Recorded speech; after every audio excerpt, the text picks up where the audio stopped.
So back in Paris, I was there, and one thing I would say is that this is a lot bigger group than we had at the Paris RDO meetup. I think partially that's because we have better organization this time, thanks to Rich, and also thanks to the summit coordination team. They were able to give us this room, so that's a good thing.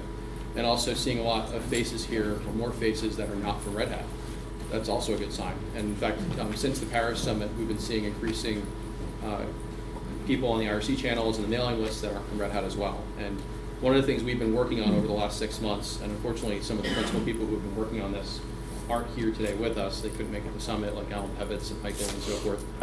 They've been working on trying to expose a lot of the build process to external contributors. And I think, Derek, you've been involved with that as well, right? Okay. Yeah.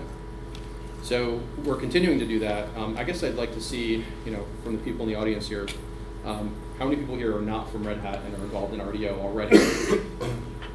What do you mean by involved? Running it? Running it, using it in the community, yeah. Okay.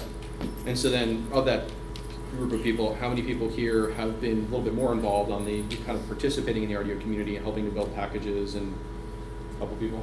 Yeah. So that's the number we want to increase, right? We want to get more people. It's not just a Red Hat does all the work effort. We want the community to help as well. And that's not because we're trying to offload things. It's because we want you guys to be more invested in the project and have more control over it. So one of the other topics that Rich has on, I think the next topic is, how do we decide what to include in RDO in terms of new projects? And that's not just something that the Red Hat team should be deciding. That's something that we should decide together. So I know there's still work to be done on exposing things like our CI systems externally. And but I think we've gotten over a lot of the hurdles associated with building packages, spec file contributions, and so forth. And I know one of the hurdles that, for the CERN guys at least, was the CLA associated stuff, but I think we got past the CLA stuff. Is that true? I think so. Although we're a bit fuzzy about where things are being published nowadays. In terms of the final packages? Exactly, which repository should be used. This may still be in flux, or maybe not. I'm Yeah. not sure. Yeah. So there's a couple things. So Kilo for 7 and Juno for 6, and now I'm here. I just saw the email this morning that Rich sent out. Yeah. Yeah. Okay, didn't hear that. I'll repeat it for the microphone. So this morning an email just went out from Rich. We're using the CentOS build system, CBS, and there are now repos as part of the CloudSig that include the Kilo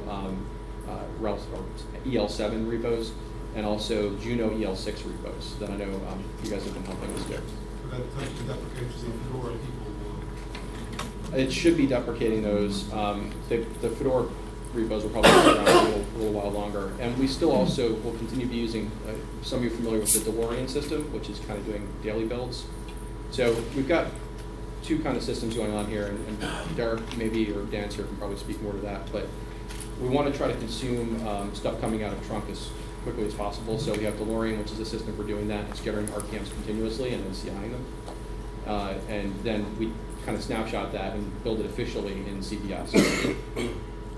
So both of those will continue to operate in parallel. There actually is a topic on here as to whether or not, there's some issues we sometimes hit with moving from DeLorean to CBS and making all those changes with repos, and that generates a lot of problems with our CI systems. So, is that worth it? Jim, that's one of the topics we want to discuss later. Sorry, just to clarify, I think you went past that quickly there. So is the plan with now with all the more of the RDO work to pull the packages that are in Fedora out? So like Fedora won't have. That's a different question. Okay. Yeah. When he was saying Fedora, he meant there's a repos stuff. Fedora. Oh yes, sorry, yeah. read stuff. Yeah, those aren't Fedora specific. That's where we put our Right. EL repos as well. Yeah, right.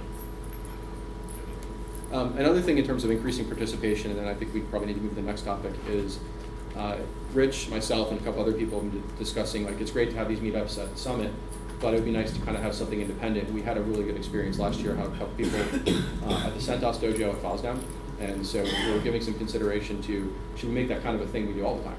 Every year at FOSDEM, spin off some space, associate ourselves with the CentOS dojo, and make that kind of an RDO yearly meetup, in addition to what we're going to do at the summits.